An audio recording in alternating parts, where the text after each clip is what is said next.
Hello folks and welcome back to Rome Total War. I'm Step and this is going to be part 19 of my Barbarian invasion campaign where I'm playing as the Sassanids. And it was in the last episode where I did take Petra and in Kyra, and that felt pretty good. I felt pretty good making that progress there, and I think, do I just have 3 settlements to take before this campaign is over? Yeah, regions controlled is 17 and my goal is to control 20 settlements, so I am well on my way. So what kind of progress can I expect to make in this episode here? Well, down in Petra, because the population is so small, we only have 1,000 people here, and despite the fact that it is still well Christian and 90% Christian, I think that I'm going to be able to turn it pretty quickly here, 35% turn rate per turn, because of Ardashir, and then Kuru is on his way, so he's going to come in and convert it a bit faster. And then I have troops in the vicinity that can pop in and hold Petra down. So like I don't think that I'm going to have to hang out here for too long. In fact, I mean, with 1,000 people, typically like one peasant's like enough for that. So with like one peasant and then Kuru and then, you know, maybe these units hanging out as well, that might be enough. And then let's say next turn, maybe I can just move this army out right away, maybe? Kind of do want to top off these elephants, so I can bring this elephant down. I don't think he can get there. But that elephant can top off these 2 elephants. And then I have this Sugdian warrior who's going to come in and fill out the last unit in the army. So it's like a little banged up. The armored camel riders are a bit banged up, and the cataphracts are looking okay, I think. Yeah, they're fine. So a little banged up, but if this is all that I'm going up against here in Alexandria, then I'm not too concerned, really. Sure, epic stone walls are pretty nasty. I don't know if I want to actually assault into that. Sure, I do have 2 onagers nearby. Yes, 2 onagers. But I don't know. I don't know how 2 onagers are going to do against epic stone walls. Can 2 onagers, like, together create at least one breach in, like, one section? It's probably worth, like, me experimenting with that, but at the same time, I don't know. I don't know if I want to do that. Because, like, one breach, man, I suppose one breach would be enough against this. Like, the Legio Lanciari is a pretty, you know, kind of a pretty solid spear unit, sure, but then 2 peasants, Equites Auxilia, and then the general. So, yeah, one breach probably would be enough. I would take casualties, sure, from whatever defenses are raining hell down upon me, but I would imagine that one breach is enough. And I do have spies on the way who could potentially let me in as well. I'm tempted to bring the onagers just, I mean, why not? But also to as an experiment, say, to see if that can get me in, just so that I know for future campaigns. And so I think that I can start making that move on Alexandria in this episode, next turn, probably. Now, up here in Kyra, this might, So this is all going to get built. Most of this is getting repaired. Yeah, these are all damaged buildings. And it's going to be the shrine that's getting built in this turn. And since we are already 42% Zoroastrian, that's going to be fine. And the army itself is not too banged up. No, it is not. So they can move out as soon as we probably train a peasant. And then if I had my... So I moved most of this army out of Caesarea, and it's currently tracking down this brigand army that's back here. That's almost a half stack, so that's why I sent so many of them out. Hopefully that's going to be enough to get the job done. But that would have been the army that I would have wanted to send west to cover down and garrison in Kyra. So do I really have anything else? I mean... Orders? Yes, I do. What's your range? I don't want to get you guys caught. I'm kind of tempted to keep this fort here just to make sure that no one slips by and threatens Tarsus. And then, can I get you guys out? Orders? And then do like that, and then do... Yeah, we're golden, we're fine. So just move these guys out. And they'll get there in 2 turns. Great Lord. Yeah, that's fine. That gives me 2 turns to train up some peasants, and once this hippodrome is finished being repaired, then I can retrain something. Probably the cataphracts and the clibinari would be my guess. I don't think I can retrain the camels in this region. I'm not seeing any camel resources here. But still, just topping off those units. The cataphracts this unit's a little banged up. And then the clibinari, how are they? Yeah, not too bad really. This unit's a little banged up. But not too bad really. So as far as this episode goes, I think that maybe not taking Ephesus, is it Ephesus? Maybe not taking that settlement, but just kind of moving west. And then, you know, getting an engagement against this army, and maybe this army as well, who knows. So that's going to be the goal for this episode. I'm going to be moving down. Cyrus is going to be on just the journey to hell, moving all the way down here to take out these brigands that I really did not think that they were going to spawn down here. I just did not think that was possible, and then they did it. So yeah, the brigands just showing yet again why they suck as a mechanic. It's really unfortunate, but I'm so glad that I did find a better way to dealing with them, because before then it really sucked. Now it's like, it's not that bad. Now up here, this is kind of also a sort of an experiment to see what kind of work I can get done against the AI factions using agents to kind of like keep them off my back. We are not officially at war with the Roxolani, and that has been the goal. There has been times where they kind of looked like they may have started some shit, and you can kind of make the argument like, sure, maybe it probably wouldn't have been that hard and difficult to defend myself up here. You know, we have these nice passes to defend in the mountains. We have these river crossings to defend as well. So it probably wouldn't have been that taxing to defend this, but still, I wanted to see what kind of work I could have gotten done here with agents to disrupt a faction and kind of make it so that they can't really have any momentum. And this, I wouldn't say that this is a decisive, a way to demonstrate this. It's just one faction that's a pretty weak faction at that, I think. I think these regions are poor, and, you know, so this isn't like an official proof that this is working. In fact, I'm still a little skeptical. I am. I have 6 peasants. I have 6 spies in Campus Sarmatai. And sure, the public order is 70%, so like, borderline, right?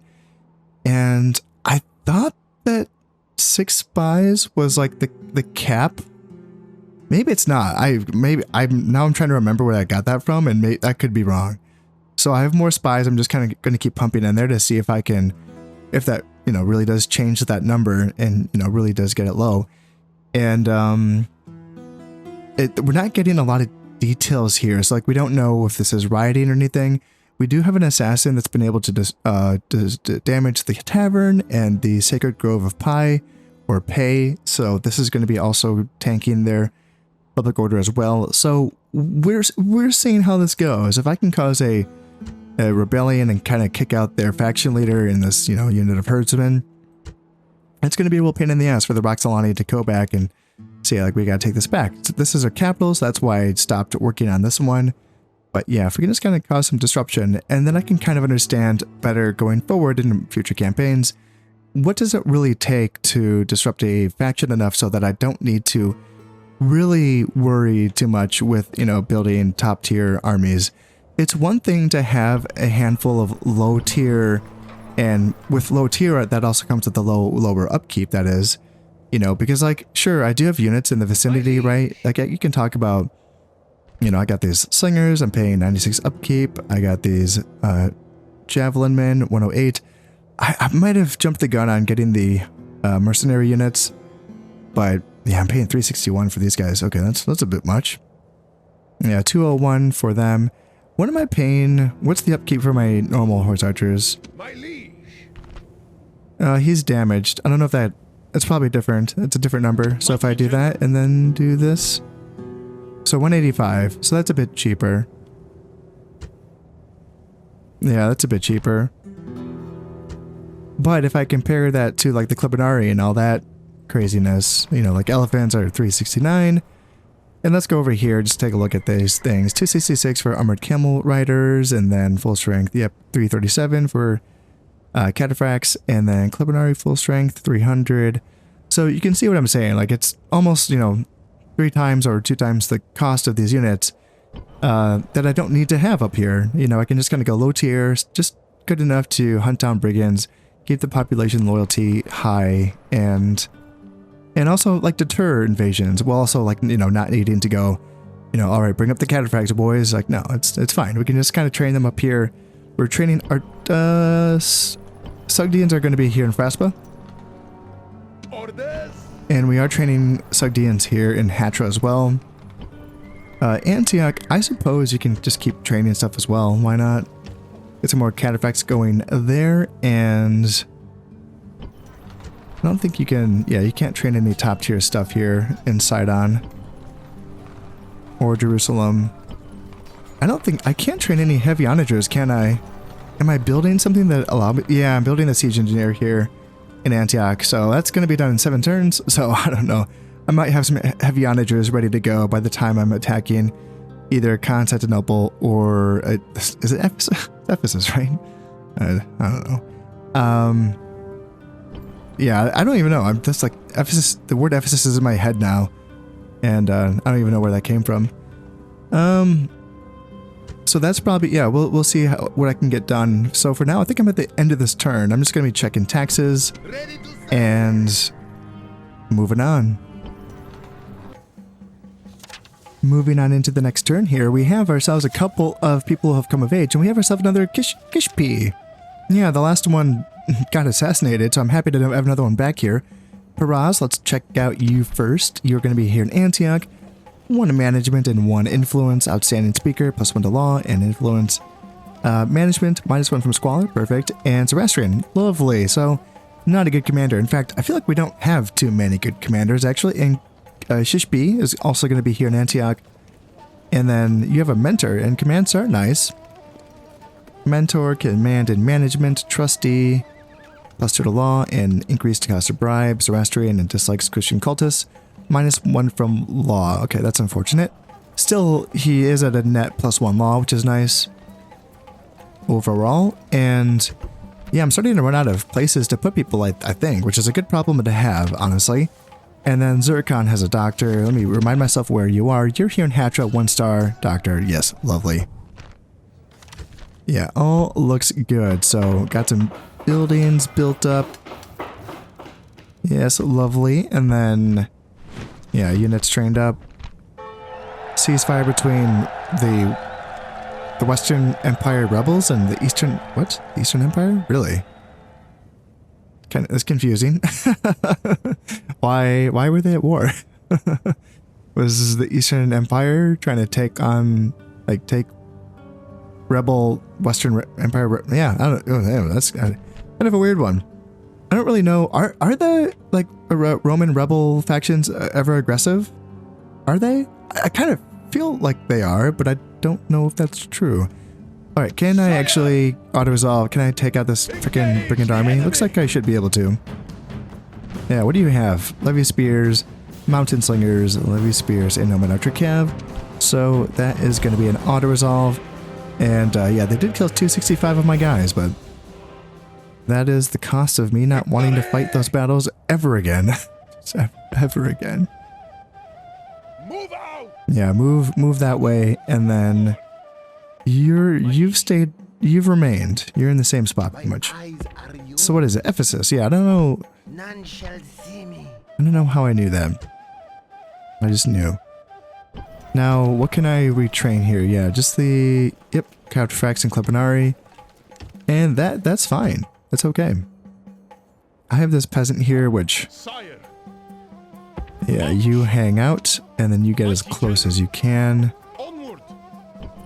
Train up another peasant as well. And then hopefully that's going to be enough to keep everyone cozy. So we can maybe just move out next turn. Zoroastrian is at 58%. Lovely. And that's going to be just continue to be increasing. Yeah, that's going to be very nice. So do I want to build a Zoroastrian temple here? It is tempting. I got only 14 corruption. That's it. Okay, well, that's kind of nice. Royal Road. Royal Roads always feel nice as well. Give myself a bit more money. Yeah, this is a decent increase, like 150 or so. Yeah.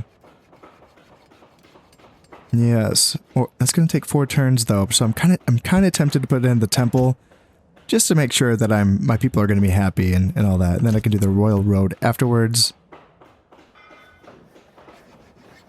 Sure. I like that a bit better. And for now I can raise taxes a little bit. There. And I think we can move out in the next turn. What do we have here in Ephesus? Basic stone walls, and then a decent little, 7 unit stack? Okie dokie. Do I have any more spies in the area? I think it's just them. Oh, I am training them here. Oh, okay, so I gotta move these guys out. Got it. Okay. Well, let's do that then. And was I gonna... What was the... I always gotta remember these things. Diplomat. What was your purpose? Was I gonna send you... Yeah, I don't know. Can't remember what the diplomat was supposed to do. I might have trained him a long time ago too. How old is he? 25? Nope, he's pretty new. He's pretty new, and I don't know. Don't know what my plan was for him. Antioch, you guys gonna be okay? Oh, it's kind of dicey down there. Kind of dicey. So yeah, I got these family members now that could spread out a bit. I mean, I got governors in all these places. You're gonna be fine. I think. Oh, 70%, eh? Low taxes.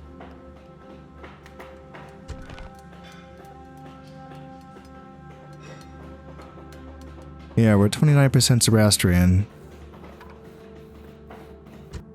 Maybe you're gonna have to hang out for a bit longer. Wait, no. This can't be. No. So garrison's 80%.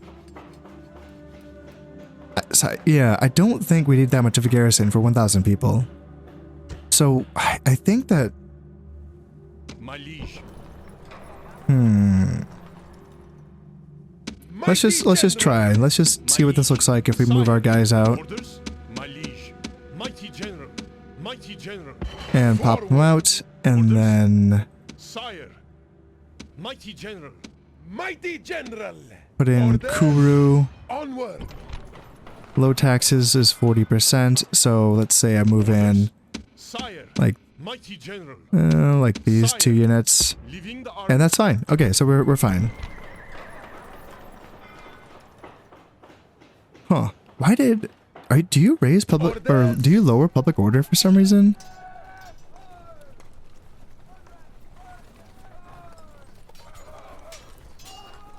Huh? Yeah, I'm not sure.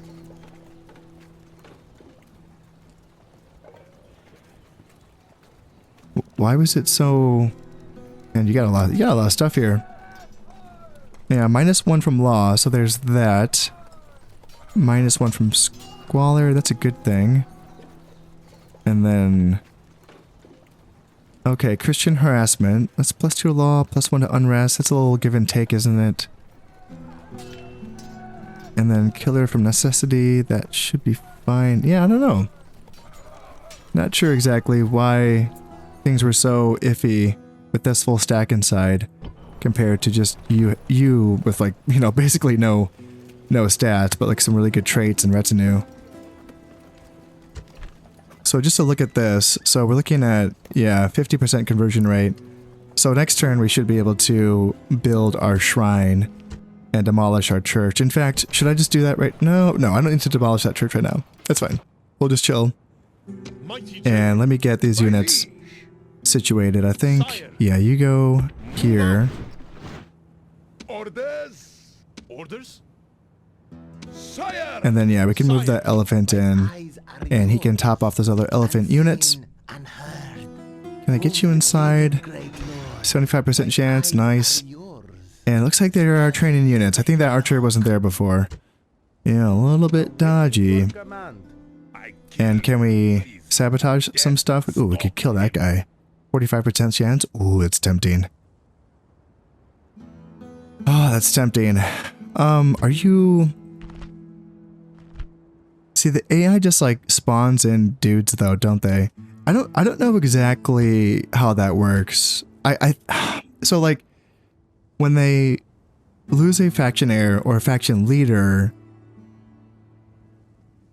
I'm pretty sure like if they don't have enough guys, they will like spawn in a new guy, I think.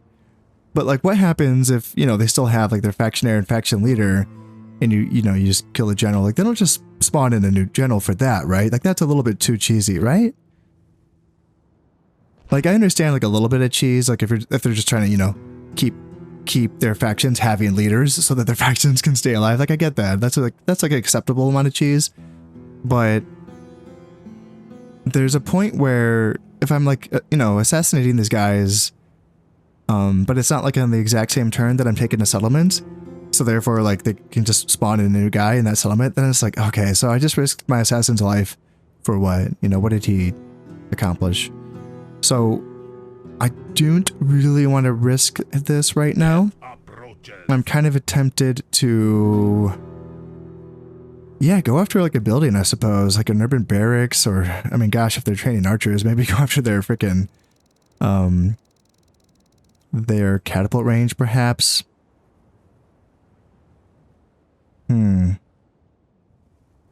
I don't know. I kind of want to diminish their ability to hold the line with their infantry. So let's see if I can take that. Did he get it? He did. Nice. Good job. All right, good job, assassin. And maybe the turn before we attack, we'll try to kill that guy. We'll see how I feel about it. What are the chances of you killing him? 27%? God damn, dude. You have 3 eyeballs. Okay, so it's weird. It's weird that you have like 27% chance of killing him. Are you like really easy to kill? Is that what your thing is? Huh. Yeah, there's nothing here that makes him easier to kill that I'm seeing. Huh. Yeah, why is he way easier to kill than that rebel general? Do you have stuff that makes you harder to kill? I don't know. It doesn't tell me. Great one. Aha! I did just notice that there is something that there is like an indication here that I'm causing issues. So here, this little symbol, this little pitchfork, is telling me that the peasants in the settlement are revolting. Okay, so that is telling me something. That's nice. It's nice to have a little bit of feedback there. I was worried that this is one of those mechanics where you just kind of have to like guess at things, which is always kind of frustrating. It's like nice to kind of see the actual effects of your work, right? So let's just keep on doing the good work. I mean, it's 11% to kill the faction leader. Nah, that's not worth it. That's not worth it. Let's just keep banging up their stuff. They don't seem like they can afford to even repair their stuff, really. Meeting hall. So like this is their administrative building? I can actually damage that, eh? Okay. Huh. Even so, let's see, that doesn't have any public order bonuses, and neither does that. The meeting hall, even though, so it's okay, it's a little weird, but like even though the building itself, like the administrative buildings themselves don't have a direct public order bonus attached to them, there still is like a public order thing to them, right? Like it has to do, you know, like if a settlement not techs up, but like if it, you know, grows because of the amount of people that are actually in it to the next level, but you don't build that next level of administrative building, isn't there a like a public order negative from that? I don't know what it falls under though. Does it fall just, is there like an administrative? I'm like, want to look around now. Not that I have any examples in my own places, but yeah, like isn't there like an administrative issue with that? I wonder. Yeah, I don't have any. Yeah, I don't know. I'm not gonna be able to find any examples unless I actually have that happen to myself and I can actually take a peek and look at it. But if you know the answers, let me know, because I think it does. So I think that by sabotaging the meeting hall, I would guess that that does cause issues. 60%, did he get it done? And he did. Cool. So I think I was at 70% before, and it's still 70%. So either that doesn't have any effect, or the effect's going to come into play the next turn. Yeah, it's hard to say. Still, 70% is low. It's weird that the peasants are revolting, though. I didn't think that actually happened until like 65%. I thought 70% was like the warning, you know, but you can kind of get away with it kind of deal. Huh. Yeah, a little curious. And now that Salamis has teched up to being a large city, I can put in a dockyard, and check out this increase from 2,900 a turn to 3,800 a turn. That's insane. That's crazy. That's such an increase. So yeah, definitely get that going. That's great. I love that. Yes, Sigard, yeah, you're getting a bit old. But I've decided to send, so I brought over Paraz from Antioch over to Tarsus. He gave me a bit of just a little increase to my income there. And then Shishbi is going to be coming on over to Antioch, and he's going to be covering down here. Do you have influence? No, but you have command, which, I don't know, I kind of thought that kind of made sense on the frontier. But maybe influence would have been better, but I think it will be fine. I think we'll be fine. Yeah. I think that with these soldiers coming on in and these peasants and everything, I think that Cairo will be stabilized and that we will be able to move on afterwards. Oh, I have an assassin here. Oh, okay. Okay, so do I want to start sabotaging stuff? I think I do. Or killing people? Options. He shall be extinguished. So 28%, 26%. I don't like those odds. What's your skill level? 3, so not super hot. And then I kill to please you. And then you have 21%. Okay, I don't like any of. What about this guy? 32% chance. Also not great. So my ears are yours. All right, so we can't get you inside of Ephesus. Yeah, but we can work on it. None shall see me. 75% chance of getting inside. And then, yeah, you know, we can just have the assassin. We can just have you sabotaging buildings and trying to make it so that they cannot train any units there. You know what? I was looking at the diplomacy screen and I just realized that I guess I can imagine a reason why I trained up a diplomat. That being probably to send them over across the sea and maybe talk to some people that could be going to war against the Romans, because at this point I probably can fund another faction's attempts at just hampering the Eastern Romans on this side of the Bosphorus. So that's the idea. I did, because I built up a boat too, and I'm putting some stuff together here. So can I do that? Yes, I can. And then, well, I guess I should just bring you over. So 2 biremes, which isn't great. If there's pretty much anything else in this water that's going to sink me. But if I can just get them across the water and have them talk to, oh, who knows, the Goths, the Vandals. Who else are they at war with? Huns, Goths, Vandals, and myself. So we got some options. And I have enough money to where, like, even if I'm just throwing them like $1,000 per turn or $2,000 per turn, something like that, just something to keep, for instance, like this stack, like, you know, if I don't have to fight that, that would be kind of cool. So we'll see. We'll see how that goes. Sire.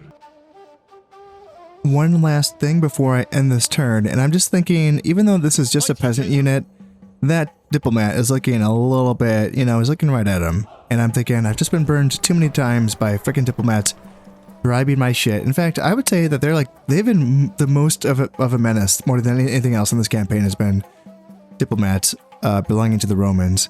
So let's go out here and just kind of hang out with this peasant, with my not my faction leader, but my Fariel, this general here. And hopefully that makes this peasant too expensive to bribe. He doesn't have anything that makes him. Oh shit, 10% decrease to cost of bribe. All right, well that's not good news. Okay. Well, oops, but overall that still should be like a net increase, I suppose. I mean, I could even Mighty General. Put some more units inside. And just, yeah, there we go. That's fine. That should be fine. Let's do that. Let's end this turn and let's keep moving on. Yeah, that big Roman stack is hanging out. Are they going to get on some boats and cross the channel, I wonder? Maybe. And I was kind of hoping I could pick these armies off one by one, but not if they're going to be hanging out close like that. 21,000 in the treasury, and I am the most advanced faction. Perfect. Okay. Okay, and there are... Ooh, okay, shit. There's some...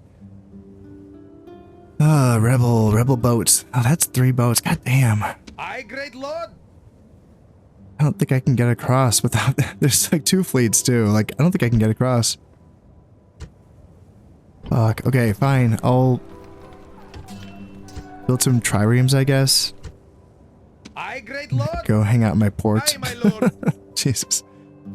And so this has been happening over and over and over again, where I send this army out to hunt down these brigands, which I know they're like right here. Forward.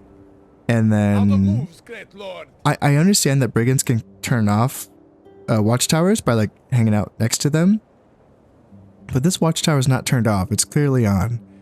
And in past instances of this, where I've kind of like sent my guy around and he's kind of like nosed around, and he's kind of like, you know, looked to see if they're like hiding nearby. And because they, you know, could hide here, for instance. And the brigands have just like disappeared. And so I, you know, like put my head down and just go back to Kotais.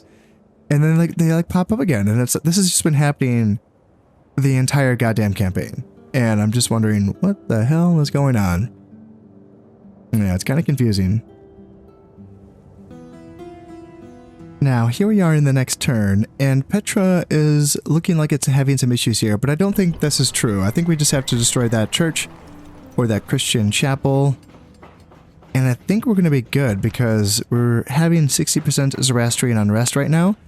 So if we just destroy that, yeah, we're fine. Public order is 85%. So yeah, we can't build this shrine, Zoroastrian shrine, until that paved roads is finished, which is going to be finished in this turn. But that's okay. And the Christian unrest of 15% is, yeah, it's negligible. That's going to be fine. How much does a port get us? Port gets us, we don't know yet. Probably nothing until we take Alexandria, I suppose, right? Yeah, that makes sense. Okay, so one thing at a time, and I wanted to see how that works out before I move away with Haxamanish, because otherwise I was going to hire some mercenaries and move them into Petra if I needed to. But if not, you can just continue to come down here, and I just want a watchtower right there, so I have some more vision. Yep, and Cyrus is still moving down to engage those brigands. And it's gonna take you a while to get over there, I guess. Why are you moving so slow? There's roads here. I guess there's no roads here, so this took you a while. Orders? And yeah, the artillery is gonna be slugging behind. Yeah, that's okay though. And then up here in Ankyra, I think that... Can we move out? I think maybe we can. Because these guys can reach in this turn, and then you guys can reach as well. Mighty General. Not quite in this turn, but you can reach next turn. So, if we just go ahead and move you guys out, leave the peasant inside, and then this peasant stays inside. Then you guys go here, that's the full stack. Looks good, and yeah, let's engage these guys. I mean, that's decent. It's decent, yeah, sure. They have 2 peasants, but then yes, they do have Plumbitari and Legio Lanciari, Comitatenses. Got some archers, but no Eastern archers, which is nice. Mercenary Veterani. But yeah, they get some solid heavy infantry for sure. And then we don't know much about him. And then this army here does have 2 generals. But then... yeah, it's not bad. Honestly, it's not bad. Fighting these 2 armies at once actually could be a little tricky. It could be. Would I be biting off more than I could chew by attacking those guys? I wonder if there's opportunities for some shenanigans here. Like if I hang out on this bridge, for instance, that's in their territory, I would be causing devastation. I might kind of cause them to react to me, right? And then there's another idea, which is, like setting an ambush, which is something that I've like never really accomplished in this game. I don't think I have. I did accidentally ambush like a general unit once in my Julia campaign, but I've never like accomplished it in the way that I like intended to do it, which is, where I like have a unit as bait, for instance. So like an example would be, I don't know, like over here, maybe this is in their territory. I could have like just a single unit kind of hanging out, visible. And then my units could hide inside of this shrubbery right here, which would count as a place where they could conceal themselves in. And, the other armies go after my one peasant, thinking, or my, one unit or whatever, thinking that it's going to be able to pick it off, and then I just ambush them instead. But it's like a chance, it doesn't always work that way. But even if you don't get the ambush, you can still like get the engagement, right? So yeah, it's tempting. It's tempting to try some shenanigans here because that's looking kind of decent. Like, a little bit more so to fight all at once, that is. So how about I come down here and okay, before I move out, what's your range? You can get to the road, but then you can also pretty much get to the road.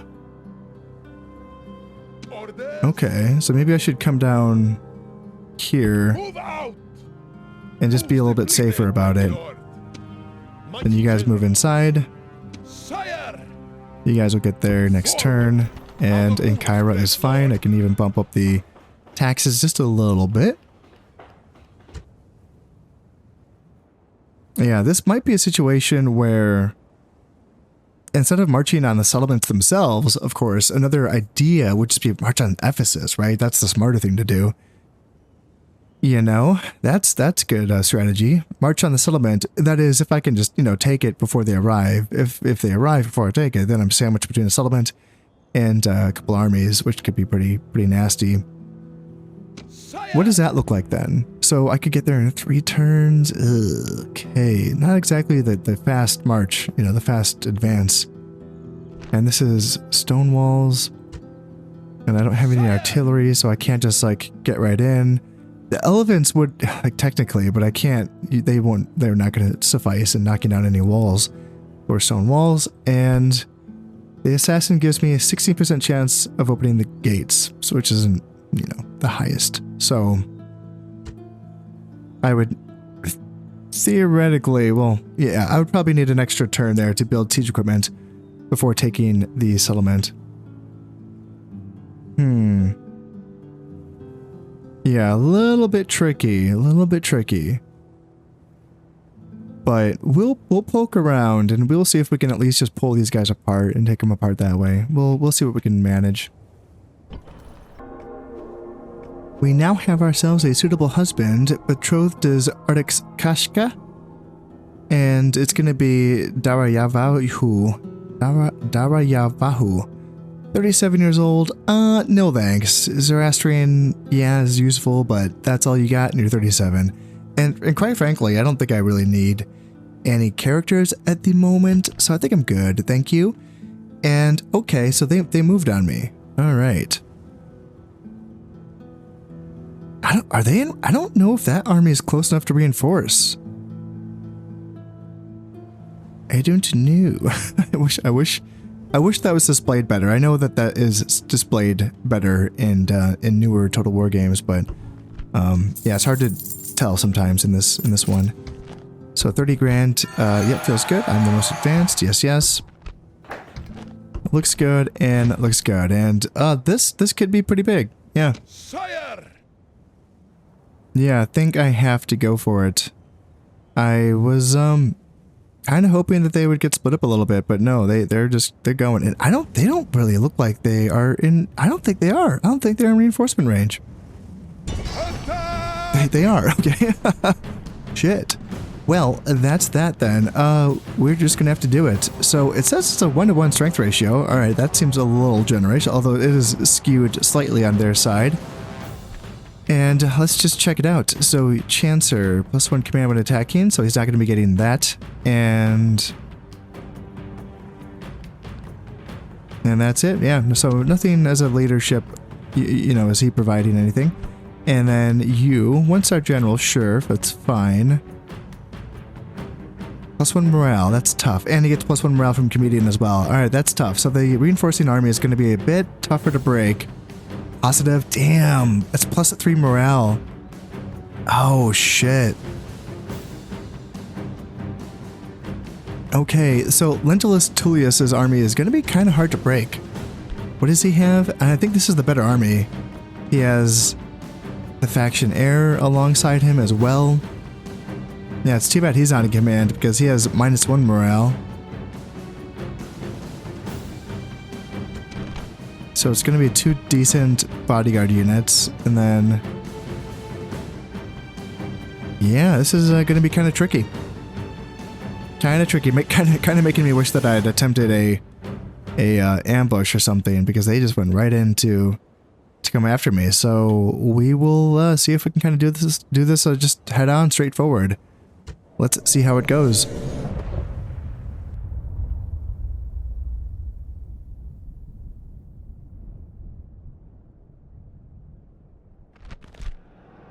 The bloody day has come. This will be the last for many, come what may. Our enemies will fall today! Now shout out to the gods! Shout your battle cries! Put true fear into the hearts of our enemies, oh noble soldiers! Well, the good news is I have a pretty decent hill here. However, as you probably know, I am the attacker. I'm not the defender. So here's the thing. Conventional wisdom dictates that when you're attacking and you're going to be fighting up against 2 armies, you should be rushing forward to try to demolish the first army before the second army does come on in. So that obviously is risky. That comes with certain risks involved because, you know, if you are sort of like all in and wrapped up and all mixed in with, you know, destroying that first army and you're not fast enough and that second army comes on in, you're not going to have your formations intact and your lines in order to deal with that second threat, right?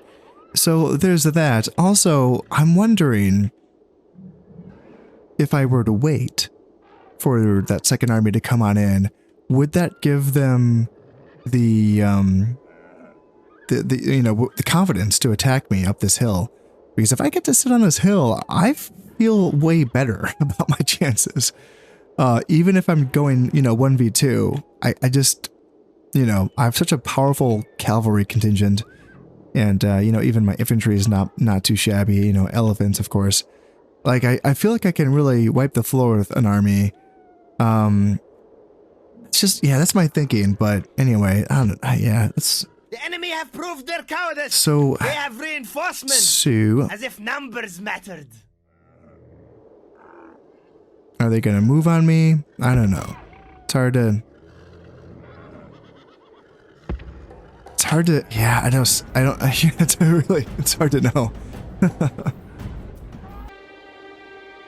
Well, I think that my calculations were off because, they've all consolidated. They're all together now. That is both armies situated together, and they are not advancing on me. That's different than how it is in Shogun 1, and I think Medieval 1 as well. In both of those games, the AI will attack you, even if they are the defender, if they do have a noticeable advantage. And sometimes it's not even like numbers wise, but like they'll also just notice, if they have like a melee quality advantage, and they can see like you have archers, for instance, or something like that, and they'll just go, okay, well, obviously we can't stand back, we do have to charge in. So it's a capable AI in Shogun, and in there's been multiple times where as the attacker, I can be a little bit lax and kind of think to myself, okay, I have time to get situated. When you're the attacker in Shogun, you don't have a chance to organize your troops the way that you can in Rome pre-battle. It's really annoying. You can only do that when you're the defender. So when you're the attacker, a lot of times you can kind of get lulled into this sense that, la-di-da, I got time to get my formations in order before I do march on the enemy. But sometimes, if you're just going up against a bunch of angry warrior monks, or the Takeda and their really aggressive cavalry, I have been surprised by those armies, as the defender getting charged. Even in one instance, I was attacking a bridge, and a bridge, of all things, a bridge, the AI is going to defend a freaking bridge.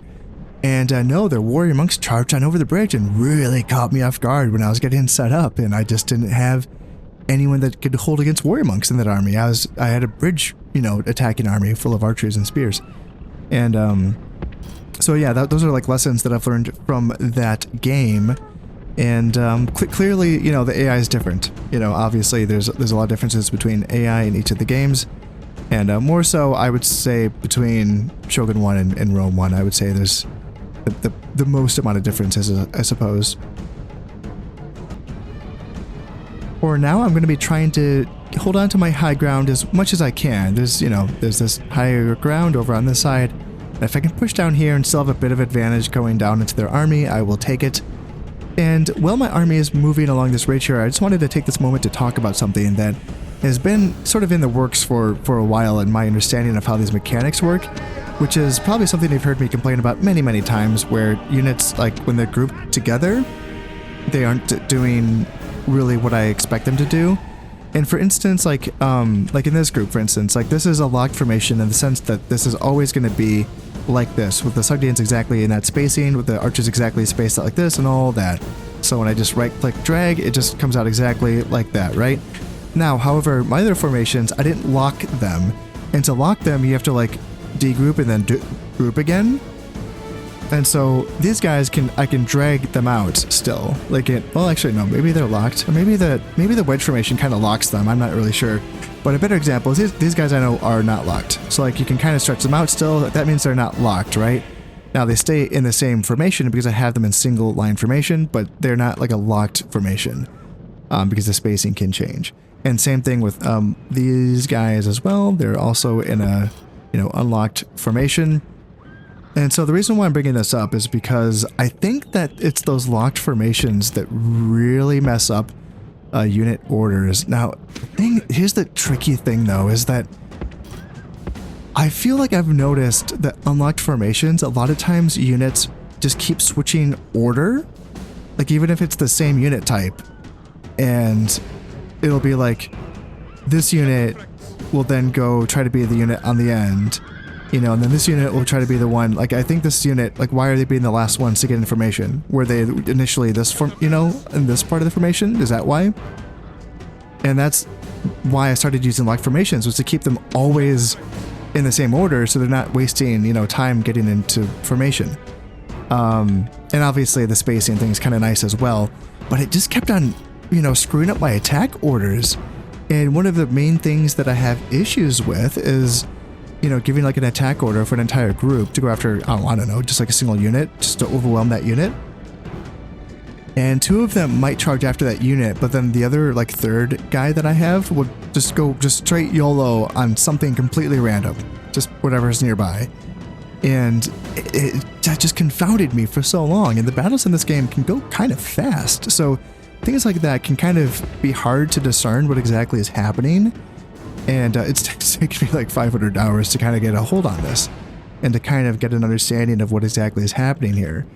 And I think, and this is probably still a work in progress here, but I think that, as I said, those locked formations are causing issues. But when I have these unlocked formations, I think that they do work better when it comes to giving them attack commands. And I have gotten some semblance of a confirmation from that from viewers. Yeah, see, like, why are you... See, they keep switching formation, like, order, don't they? Because why else would these guys be taking so long to get over... You know what I'm saying? Like, that's just like wasting time, which is super annoying. So like an idea is to very quickly, like I can keep my guys in locked formations as I'm moving on the army, and then just like quickly unlock them before an engagement. It's really haggard though, but like that is an idea that I've kind of like thought of, you know? Anyway, alright, gotta get, it's battle time, gotta get in my mode for, yeah, see, he's moving over, yeah, it's not, anyway.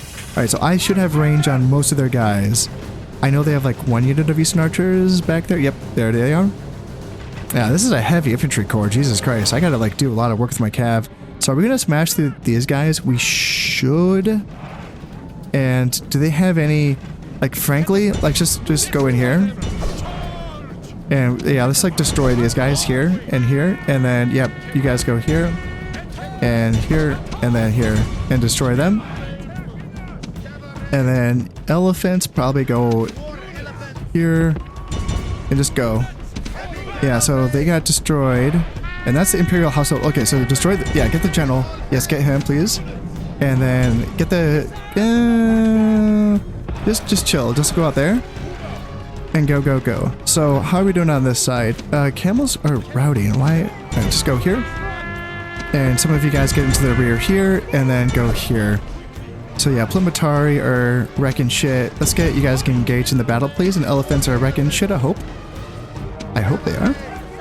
And horse archers, you can run. You can always run, please. So yeah, looks like, let's send my Kalinari into the fight here. Looks like we got a full route on them here. And then you guys can, let's see here. Yeah, just run this shit down. And then have my archers. You guys go over here and shoot at those mercenary Hippotoxeti. And then I have archers on this side, shoot at those mercenary Hippotoxeti as well. And then, there we go. So one of the generals is down, killed by my camels. Ooh, got my elephants. Is it just the one elephant? Alright, man, how those elephants just get... I wonder what hurt them so much. Yeah, I wasn't really paying attention. One unit's fine, but like one unit just got completely wiped. Wow. I wonder if it was the, yeah, you guys can shoot there and shoot there. And we bring the elephants over, I guess? Yeah. And you guys can, yeah, all of you guys can run. Please run. Please run, for the love of God. For the love of God. Yep, go. Go. And you're fighting them. Armored Camel Riders should be the mercenary Hippotoxeti, right? Right? Please tell me they will. Alright, you guys can run down them. You guys get a wedge formation as well. You guys can shoot there. Actually, you just do there. Just charge them. Go. And Clipinari run up as well. And yeah, let's see. Drive them from the battlefield. Do I have any horse archers left? Looks like they're somewhere. Yeah, they're back there. Okay. So horse archers got really hurt, really banged up. Yeah, let's continue this and try to get as many kills as we can, which is going to be a little rough because I only have heavy cavalry left, but we'll do what we can. Now, we have killed 88% of their guys, but it counted it a little bit differently for 2 armies, so that's like total of both armies, I imagine. And I don't know if that means we're going to wipe anything. We did kill one of the generals, but there was 3 in total, right, in this entire battle. So we ended up doing okay, I reckon. Yeah, we just got to get rid of these last couple of peasants here. And you definitely took some losses. Losing pretty much an entire elephant is rough, and losing pretty much both units of Nomad Archer Cav is also rough as well. Let's see. Infantry looks okay. Armored Camel Riders look okay, actually, and yeah, the Armored Cavalry kind of did okay as well. Got over 2,000 kills, and we lost less than 200, which is, yeah, very nice. Yeah, not bad. So Clipinari Immortals, 60 kills, Cataphracts, 42, 283, and 213. Armored Camel Riders, 255, 114, and 206. Yeah, not very good for the Armored Camel Riders. And then Nomad Archer Cav, 16 and 54. Clipinari, 65, 240, yeah, very good. Elephants, 50 and 86. 13 warriors, 76, 37, 124, and 96. And they held the line. You know, that was a very strong infantry push by the Romans. And then Desert Archers, 41, 52, and 65. So all in all, not bad, but I'm curious to see what is the situation here on the strategy map. So we wiped an army. Yeah, at least one of them. Nice. And then they didn't get away with much. Jesus. So yeah, there's 2 generals left. But not much else. Wow. That was actually pretty good. Damn. Okay. So do I... Okay, so what... So... Do I go to wipe them out? Or do I press on to Ephesus? And it looks like, thanks to recovering... It looks like I recovered some units enough to gain back 1 unit of Nomad Archer Cav. And Elephant Wise too, looks like I got some of them back as well. So at least I have a full stack still, but like, yeah, obviously a bit damaged. I think I'm going to go in on Ephesus. Because, you know, sure I can chase these guys, but why? Ephesus can continue to train stuff. Which I don't want, obviously. I have a guy inside, right? I do not. So let's try to get you back inside. Got you. So 32% chance of opening the gates. And why did you just lose movement? Oh, I didn't have use. Okay, I had you selected. That's why. Okay, that's why. Got a little mixed up there. A little confused. Well, yeah, let's just march on Ephesus, and that should be groovy. Yeah, that'll be nice. Ooh, okay. Hello. I wasn't really planning on assaulting Alexandria in this turn, but my spy has opened the gates. Oh. Do I want to do this? Settlement under siege, sir. Open the gates. Open the gates. So that's all 4 gates, right? Huh. All 4 gates are open, and their units are pretty trash.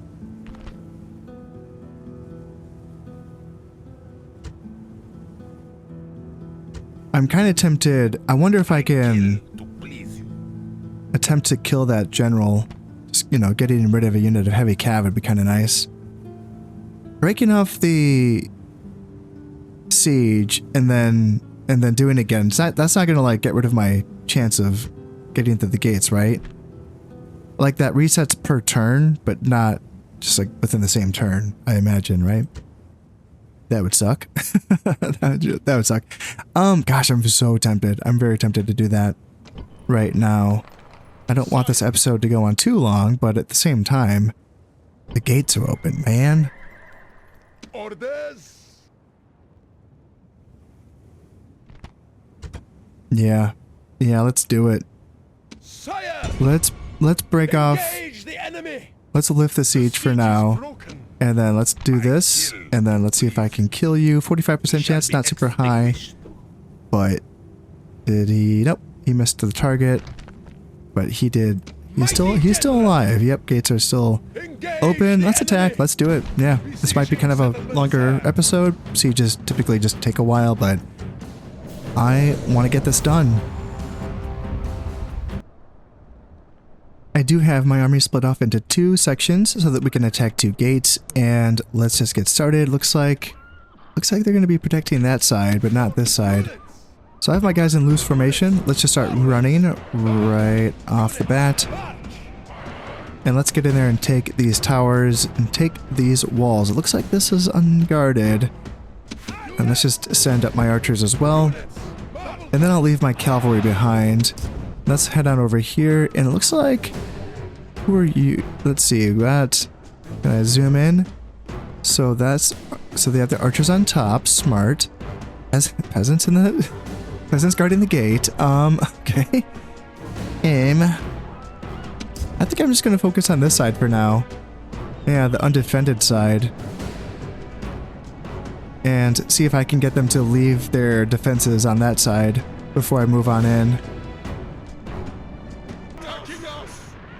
Oh god, it's so painful when they just kind of stand around doing nothing. I guess they're reforming so they can fit inside, but like, oh my god, it's just so painful.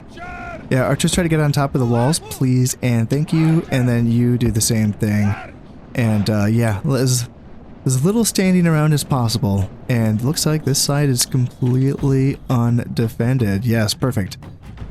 So as soon as these walls are taken, and that should belong to us soon. Looks like it still belongs to them. Maybe I need to get guys like here before the gate belongs to us. Yeah, maybe I need to get you up here. Can you do the same thing? The cowardly enemy have lost There we the go. walls. There we go, Send your perfect. troops and take the rest of the settlement. Alright, so let's go ahead and yeah, get all of these guys up before I move them, just so I don't have guys, you know, stuck at the bottom of the wall and have the unit split in half. And then I'll have the archers moving along and capturing these towers. Oh, perfect. Yeah, this is going to be a very nice entrance into the city center. It's just right through here. Yeah, that's actually very nice. Yeah, I do play with my camera on the limited mode, or restricted mode, that's what it's called. I guess that's not the main way that most Total War players play. I guess most Total War players do play with their camera debug mod thingy on, and I totally get it. It does make things easier, especially when you try to like find your way through the city. But I don't know. I guess I'm just sort of used to. I mean, I did come from Shogun 1 and Medieval 1, that is. So I'm used to a pretty restricted camera. However, it does kind of make things harder in these settlement battles where you have to kind of like find your way through. And on a restricted camera, you're really kind of like stuck to, you know, wherever your units can see. So you can kind of get, you know, it can kind of be difficult to find that path into the city center. And I've considered, yeah, I've wondered, you know, what to myself if I should be switching to a yeah, that debug camera just to kind of make things a bit easier for myself. I keep thinking about it. I don't know. I feel like part of Total War's, you know, identity is not having that god camera, you know, from like traditional RTSs like StarCraft and such, where you can just kind of, you know, view everything from the heavens and direct everything perfectly. So I do think there's an element there in Total War that is unique, right? With the way that the camera is restricted. But there's obviously a certain element of like, you know, making things fun and playable, which is understandable. Now, it does appear like the Romans have abandoned... Oh, where are you guys moved? Did I tell you guys to move? I didn't think I told you guys to move. Let's hold your horses on that. Yeah, I'm not seeing... Okay, like... They're still around. They're in the neighborhood, but I feel like they are moving away, maybe. And that's, yeah, good. Let's go in then. Let's assault on this side. Archers can move up as well. And then, yeah, Cav can just kind of move up just a little bit here. Elephants move up a little bit. God damn, this is like the most painful thing ever. Just like watching these guys figure out how to get through the door. Like, come on. Please, please, please, please. They're losing so many guys. Oh, God, that hurts. That just hurts. It's gotta really baby them. I suppose, I wonder if it's... Ooh, oh shit, they're moving their guys up. Okay, that's a little complicated. Sogdians, I think, should beat the brakes off the Lancia Legionari, but that means I have to bring my archers up to get on top of these towers. And it really is up to them, because I only have the one archer unit on this side, and the rest of these guys have 4 legs, so they can't get on the towers. So yeah, archers got to really figure this one out. And fuck, yeah, Sogdian's already breaking. God damn. Oh god, both of them are breaking. Archers, can you guys get on top, or no? You're breaking too? Yeah, everyone's breaking. Shit, that sucks. That's I can't get on the walls now on this side. I mean, I guess, you're still here, so you can just make your way around. Because no one else is guarding the walls, so yeah, I guess that's the way. That's gonna be the way. Alright, let's just get you guys back. I don't think I can get you guys out of range of those fucking towers. I think my entire infantry corps on that side is just demolished. Yikes. Okay, well. I mean, I still have this half of everything, which... I mean, should I just move up, I guess? Or should I start moving all of my cav units from that side over to this side? That is an option as well. Oh, hey, what's going on here? Alright, these archers took the wrong path to the city center. That's very nice. I just noticed that my Sogdians were taking damage or something, and I was like, what's going on here? Okay, yeah, nice catch. I got lucky there. Yeah, alright, yeah, let's wipe them out. Let's get back to micromanaging my archers to make sure that they are continuing to move. Yeah, let's keep moving.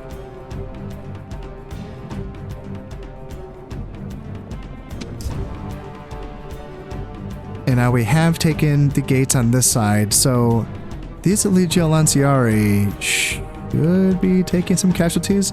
Let's keep you guys moving for now, and we can take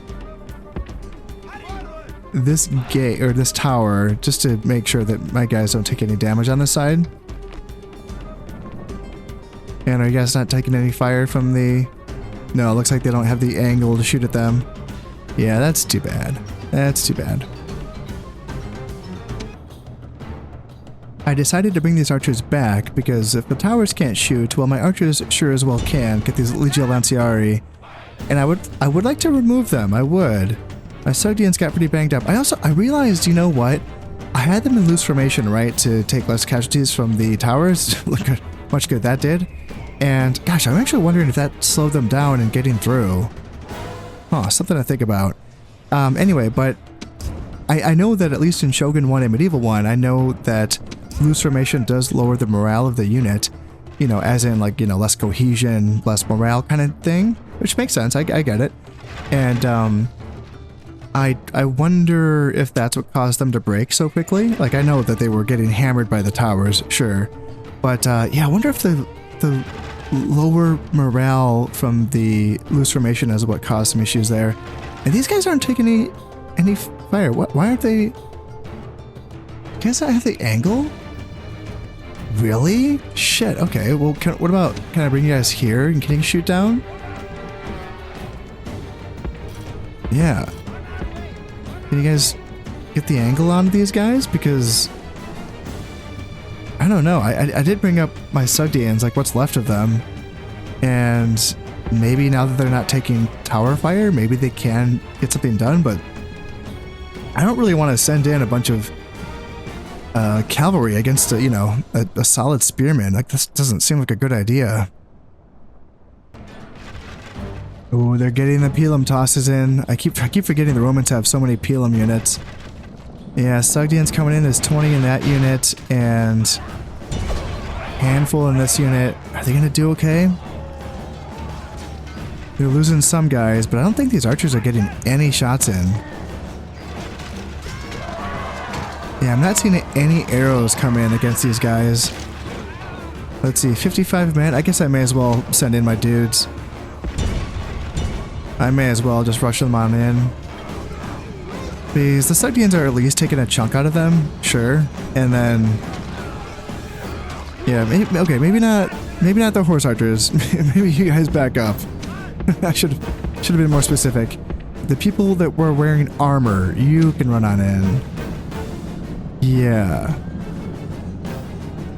Yeah, you run it in. Yeah, it had to have been the loose formation, because the Sogdians in this case did a lot better. Yeah, they hung on for a while. And now the camels are in, which are it's kind of rough. Are they breaking actually? Wait, are they breaking? No, they're not. I got a little excited there. Hey, do I need to bring these? Do I need to bring down my archers? Because my archers can get like a little flanking attack here. This is kind of rough. It's gonna get a mass rout here. Okay, no, we got them finally. Yeah, we just tore them down, just through numbers. All right, that was kind of rough, but you know what? That's all this army has to do is take Alexandria, and then their job is done. I spy a sneaky, sneaky little flanking attack here by these peasants. They look like they're going to try to come in here and just do, you know, enormous damage, I'm sure, against my cataphracts. No, just kidding. They're going to get just completely demolished. So cataphracts come in here, we'll clean these guys up, and it looks like their general wants to take a peek. Well, let's have my general take a peek too.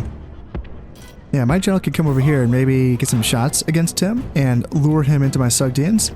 That could be kind of fun. Cataphracts, you don't need to hold back. Like, you can just go crazy. Yeah. You can really just go crazy there. do whatever you want to those peasants. As long as it is violent. And, I don't know what you guys are doing. Just going that way, I guess. And, yeah, elephants, just, let's bring you guys up. Yeah, let's go. It's go time. There's not much left between us and victory.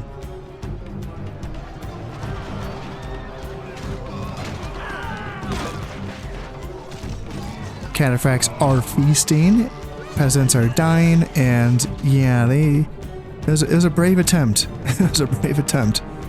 And let's see here. Okay, so the Imperial Household Bodyguard's going to be going back out of range of my dudes. Let's just bring my Sogdians a bit closer. Ooh, oh, never mind. They're doing something. Do they want to charge at my guys? I mean, hell to the yeah. Oh, come on, don't do this to me. Don't do this to me. You know you want it. Hell to the yeah. Let's just go in. Let's destroy this guy. Yes, get him. Get him, surround him, kill him. 19 men left, 17. And, they're like, nope, no thank you. We don't want none of that. Those peasants and those Equite Auxilia are just getting out of there. So, yep, just go ahead here and just march here. And then what do we have? Oh, really? The Equites want to just, like, march on my elephants? There they go. There goes the general. And elephants can play with the peasants. They love doing that. And these elephants can move up as well.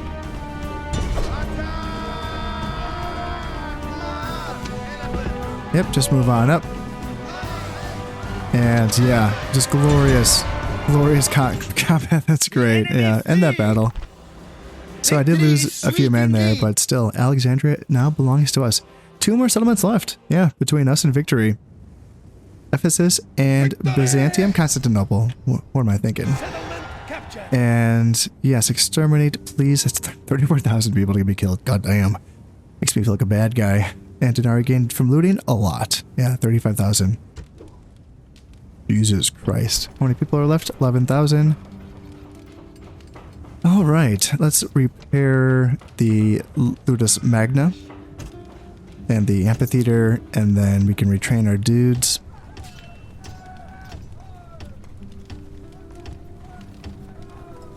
And then how is the... So yeah, 98% Christian, so very, very Christian. And we're going to be converting them... Okay, we're not going to be converting them, actually. Characters in region. Who do they have in the region that's giving 10%? Oh, is it the rebel general? No shit, really? He's probably... Yeah, it's probably him, isn't it? Let's bring out my spy and check you out. Yeah, goddamn. It is him. Okay, so there's 10% coming from him. Interesting. So if I just bring out my dudes and kill him, that's going to bring it down to 25%, which is still even. And I don't want even. I want more conversion in my favor. So, this might be a job for Kuru. And you're probably good, right? Like, I probably don't need you over here in Petra anymore. Yeah, we're 91% Zoroastrian, so we're chilling over here.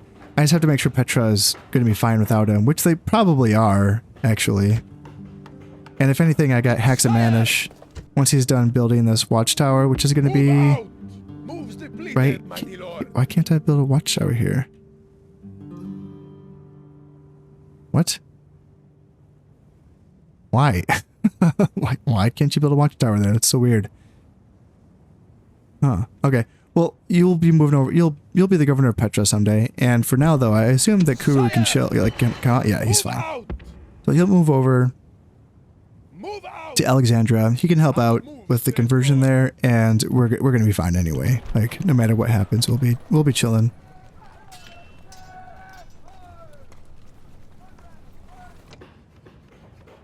Yeah, that's gonna be okay. And in the meantime, do I want to build like mines or something? Mines give me a, oh my god, that's a lot of, so 390 to 681. That's going to be finished in 3 turns. And I don't think that I'm going to be needing to build a shrine before then.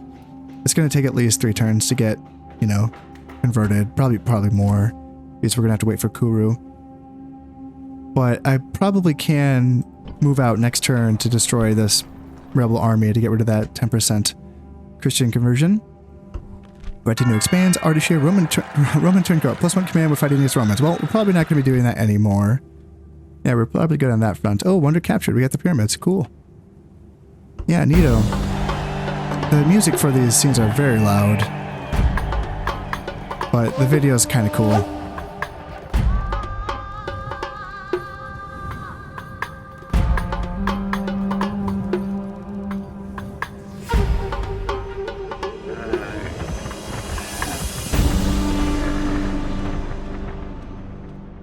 Dun dun.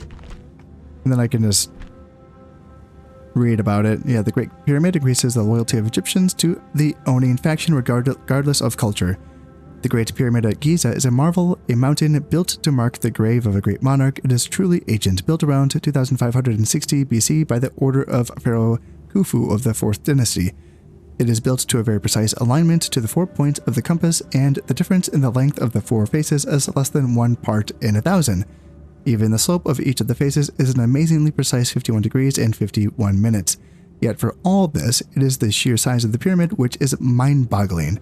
And for all of its long history, the Great Pyramid and its magnificent companions have awed the imaginations and souls of men who have stood in their shadows.